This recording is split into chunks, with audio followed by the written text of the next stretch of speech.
Loksatta જનસત્તાના digital platform પર હું છું પાર્થ.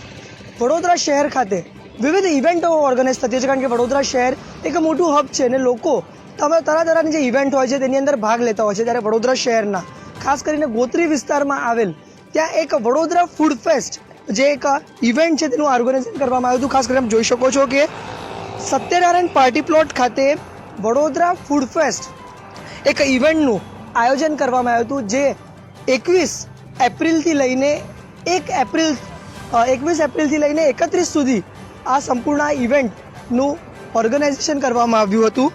પરંતુ જે અહીંયા દ્રશ્યો હાલ જોવા મળ્યું છે, કારણ કે જેની અંદર વિવિધ કલાકારો છે તેઓ પણ અહીંયા આવવાના હતા.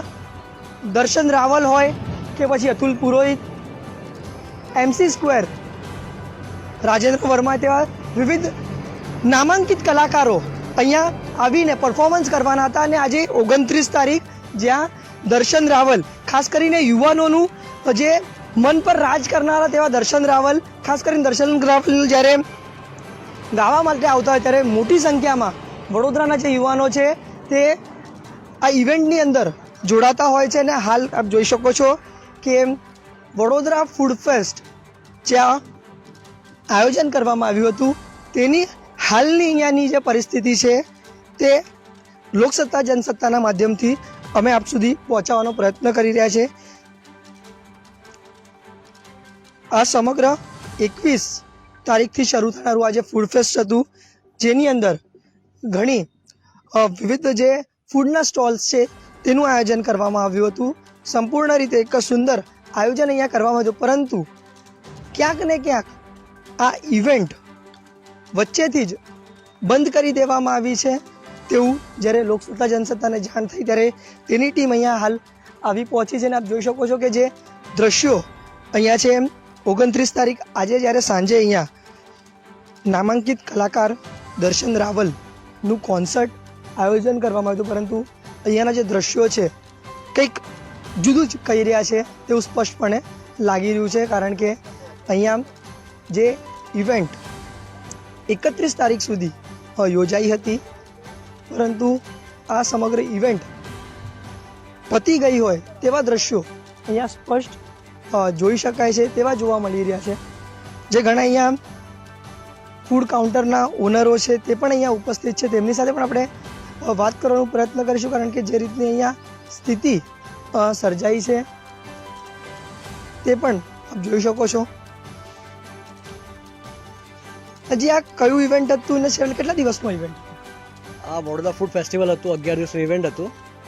અને આજે અત્યારે ઉઠામણું થઈ ગયું છે, બધું બંધ થઈ ગયું છે એવું છે. તમે જોઈ રહ્યા છો કે અમારું 425 કેફેનું સ્ટોલ હતું, જે હવે અમે વાઇન્ડ અપ કરી રહ્યા છે વડોદરા ફૂડ ફેસ્ટિવલમાંથી. કેમ ઉઠાવણું થયું? એ લોકો પાસે પૈસા નહોતા, એમની જેટલી ધારેલી ઇન્કમ થઈ નહીં, એટલે લોકો આવ્યા નથી એમનું ઇવેન્ટ માટે, એટલા ઉઠામણું થઈ ગયું છે. હવે ભાગી ગયા છે કે શું કરે છે, કે હોસ્પિટલમાં એડમિટ છે અમને ખબર નથી. અમને ખાલી ફોન પર એવું જાણવા મળ્યું છે કે ભાઈ બીમાર છે, 3 દિવસ પછી તમે વાત કરીશું અને પછી તમને રિફંડ હશે કે જે બી હશે વાત કરીશું એવી રીતે. પણ હજુ કશું અમને શ્યોરિટી નથી કઈ વાતની. આની અંદર આપણે એવું કહી શકીએ તો કેટલા પૈસા તમે ઇન્વેસ્ટ કર્યા હતા અને હાલ કેટલાની ખોટમાં છો? અમે તો જો 25,000 રૂપિયા અમે લોકોએ સ્પોન્સર તરીકે આપ્યું હતું. 40,000નો સ્ટોલ લીધો હતો, એટલે 65,000 અને 9 દિવસ થયું અને દરરોજના 2,000નું નુકસાન.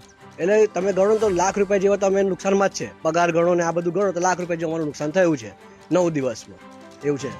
ટોટલ કેટલા સ્ટોલ? 50 જેવા સ્ટોલ હતા. અને પહેલા બીજા દિવસે તો 40માંથી 25 સ્ટોલ તો બંધ થઈ ગયેલા બીજા દિવસથી, અને પછી 15 સ્ટોલ ચાલતા હતા એવું હતું.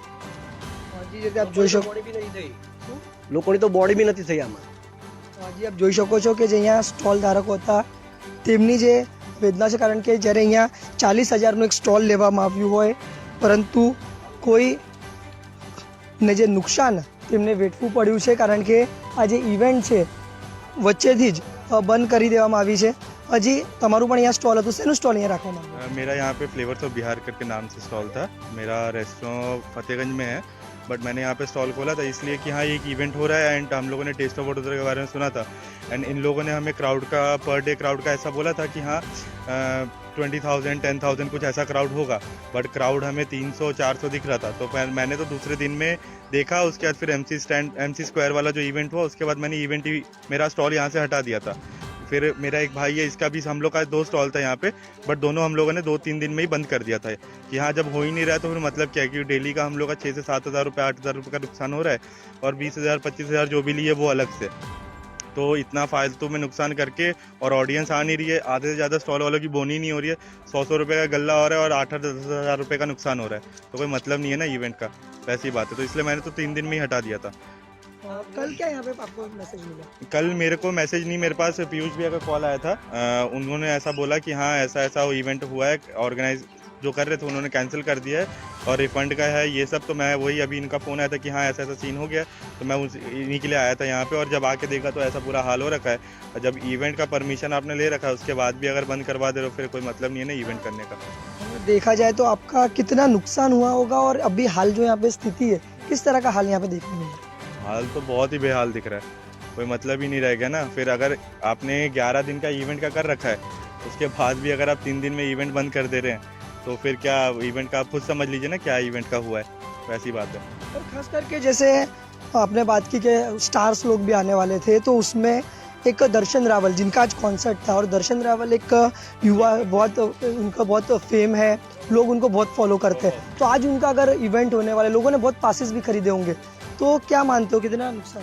नुकसान तो बहुतों का हुआ है, मतलब नहीं भी नहीं तो मान के चलिए, अगर इन लोगों ने नॉर्मल जो पासेस के प्राइस रखे थे 800 रुपये कुछ रखा था, सबसे लो का हाईएस्ट जो था 2500 था। अगर लोगों के फुल पासेस भी बिके होंगे, इन्होंने जितने पासेस रखे थे अगर सारे भी बिके होंगे, मान के चलिए 2000-3000 या जितना भी इन्होंने सोच के रखा था। हम लोग को तो क्राउड बोला था इन्होंने 20,000 की क्राउड करेंगे हम लोग। 20,000 तो मेरे को भाई एक भी दिन नहीं दिखा, मेरे को एक खाली अतुल पुरोहित आए थे उस दिन दिखा था, उसके बाद तो नहीं दिखा। उसके बाद ये कि अगर नुकसान की बात करें, नुकसान तो बहुत अच्छा खासा हुआ है। ऊपर से आज के टाइम पे जितने इनके आर्टिस्ट थे सब फेमस थे, यूथ के लिए बहुत फेमस आर्टिस्ट थे। MC स्क्वायर हो गए, जिनका इवेंट देख के उसके अगले दिन ही मैंने बंद कर दिया था। लास्ट मैंने वही इवेंट देखा, उसके बाद मैं आया ही नहीं शक्ल दिखाने यहाँ पे। मुझे पता था पैसे और डूबने ही वाले हैं, क्योंकि डेली का नुकसान मेरे को सहना है नहीं। तो MC स्क्वायर के इवेंट में अगर 400-500 लोग हों और उसमें भी अगर 10 बजे इवेंट बंद करा दे रहे पुलिस, तो फिर वही बात है ना कि हाँ आपका ऑर्गेनाइजेशन में कुछ कमी है, मैनेजमेंट में कमी है, वैसा वाला बात है। और नुकसान तो सबका हुआ ही है, जितने स्टॉल वाले सबका नुकसान हुआ है, किसी का 1 रुपये का फ़ायदा नहीं हो, सबका। मेरे को इतना पता है, मेरा तो चलिए ठीक है, मेरा तो गया पूरा का पूरा, लेकिन किसी का भी जितना इन्होंने स्टॉल का दिया उसमें से 1 रुपये भी, इसमें से 1 रुपये भी किसी के आए नहीं होंगे। सेल होने के बाद भी 1 रुपये किसी के नहीं आए होंगे, ऐसा है। जी, जैसे आप જોઈ શકો છો કે તમામ જે અહીંયા જે લોકોએ સ્ટોલ લીધા હતા તે લોકો જે નુકસાન થયું છે તેના કારણે તે તમામ લોકો ચિંતામાં જોવા મળી રહ્યા છે। બીજા પણ સ્ટોલના જે માણસો છે, જે આપ જોઈ શકો છો કે એનું સ્ટોલ હાલ વાઇન્ડ અપ કરી રહ્યા છે, ને ટોટલી આજે ની જે સ્થિતિ છે, જ્યાં 11 દિવસનું જે સંપૂર્ણ કોન્સર્ટ, જે આખું આ ફેસ્ટ આયોજન કરવામાં આવ્યું હતું વડોદરા ફૂડ ફેસ્ટ, તે ક્યાંક ને ક્યાંક બંધ થઈ ચૂક્યું છે। ને ખાસ કરીને દર્શન રાવલ જ્યારે આજે અહીંયા આવીને પરફોર્મ કરવાના હતા, ને લોકોએ મોટી સંખ્યામાં આની ટિકિટો પણ લીધેલી છે, એટલે ક્યાંક ને ક્યાંક એક લોકો માટે પણ, વડોદરાવાસીઓ માટે પણ એક દુઃખના સમાચાર પણ કહી શકાય, કારણ કે દર્શન રાવલને સાંભળવા માટે ઘણા યુવાનો રાહ જોતા હોય છે, ને હાલ અહીંની જે સ્થિતિ છે તે આપણને બતાવવાનો પ્રયત્ન કરી રહ્યા છે કે જે ઇવેન્ટ છે રાતોરાત બંધ થઈ ગઈ, જેના કારણે તમામ જે સ્ટોલ જે લોકોએ લીધા હતા તે પણ ઘણા ચિંતામાં જોવા મળી રહ્યા છે, ને તમામ અહીંયા એકત્ર થઈને તેમની જે ચિંતા છે તે વ્યક્ત કરી રહ્યા છે, કારણ કે જેટલું નુકસાન તેમને વેઠવું પડી રહ્યું છે। તમારું શેનું સ્ટોલ હતું ને શું કહેશો ખાસ કરી?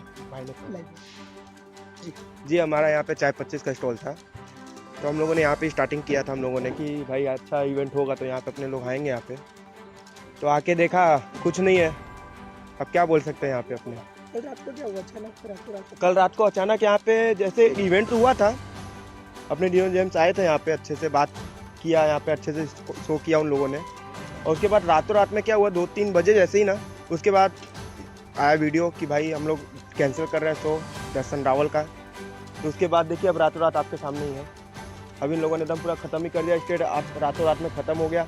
स्टॉल देखिए वहाँ पे जितने स्टॉल थे सब खत्म हो गए, अभी ये भी खत्म ही होगा, क्योंकि हम लोगों का इसलिए नहीं हुआ कि अंदर सामान थे, तो सामान हटाते तभी खत्म होता। लोगों का सामान तो हट चुका था। ऑफिस देखिए, ऑफिस भी ताला मार के निकल गया सब लोगों ने। जी, जैसे आप જોઈ શકો છો કે મેનેજમેન્ટ દ્વારા ઓફિસને લોક મારીને જતું રહેવામાં આવ્યું છે। ગઈકાલે ઇવેન્ટ તો અહીંયા થઈ, પણ ત્યારબાદ ખાસ કરીને આ લોકોને તમામ જે સ્ટોલ ધારકો છે તેમને મેસેજ કરવામાં આવ્યો વિડીયો કે દર્શન રાવલનો જે કાર્યક્રમ છે તે રદ કરવામાં આવ્યો છે અને રાતોરાત જ જે સ્ટેજ છે તે કાઢી દેવામાં આવે અને તમામના જે સ્ટોલ છે તે પણ કાઢવાની જે પ્રક્રિયા છે તે શરૂ કરી દેવામાં આવી હતી.